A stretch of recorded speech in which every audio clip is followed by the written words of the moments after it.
Okay. So now that we did that, so we need x times p of x. Right.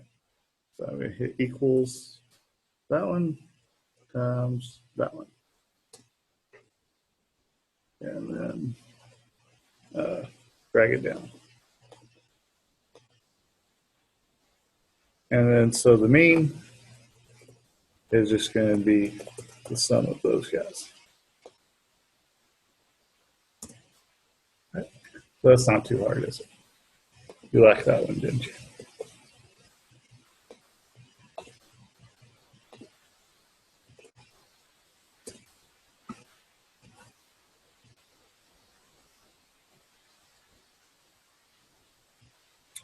Now, whoa.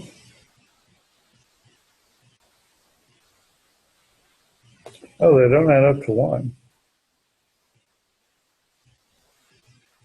Yeah, that's not a probability distribution, I don't think.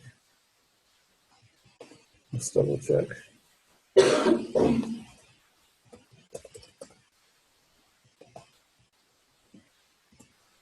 Okay, that was silly.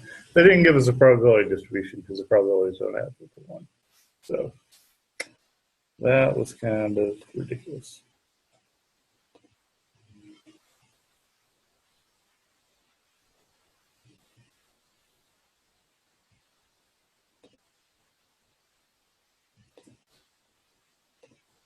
So we're going to find one that is, and then we'll actually do the mean standard deviation.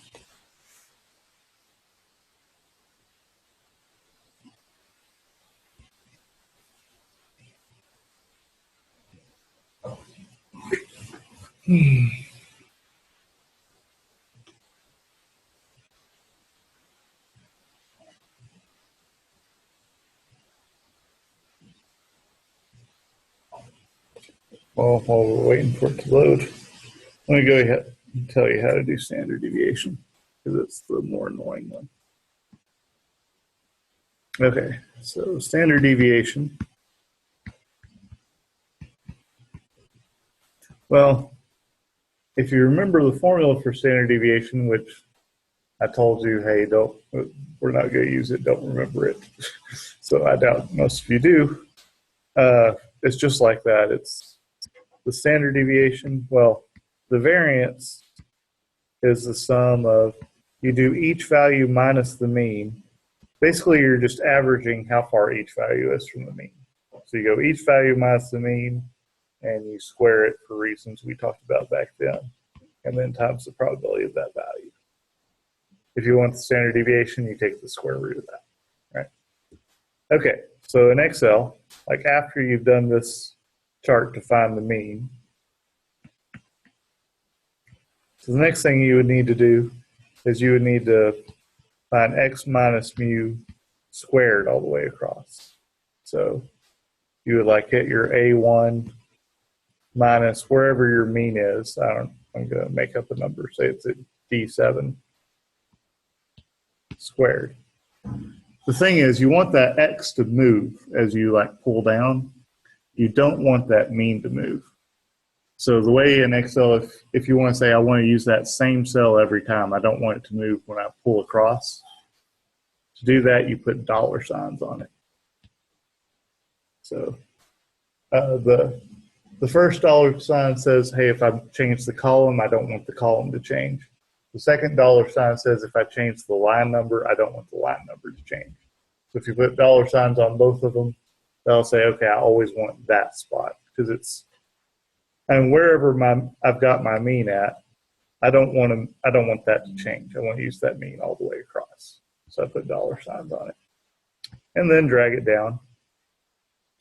And then, well, actually, we can do this in one shot. So say times p of x.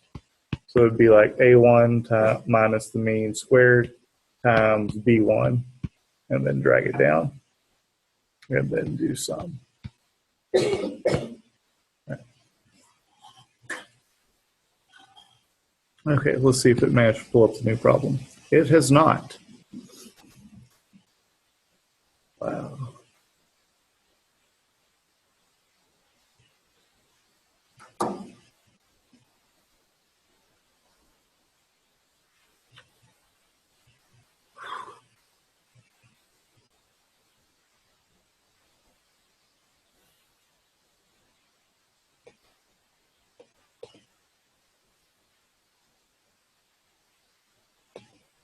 Let's hit reload. See if we can get it to go back or something.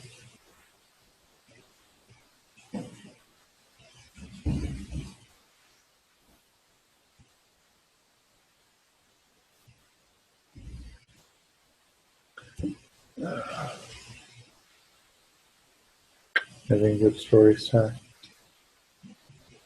That's there. But it's Friday.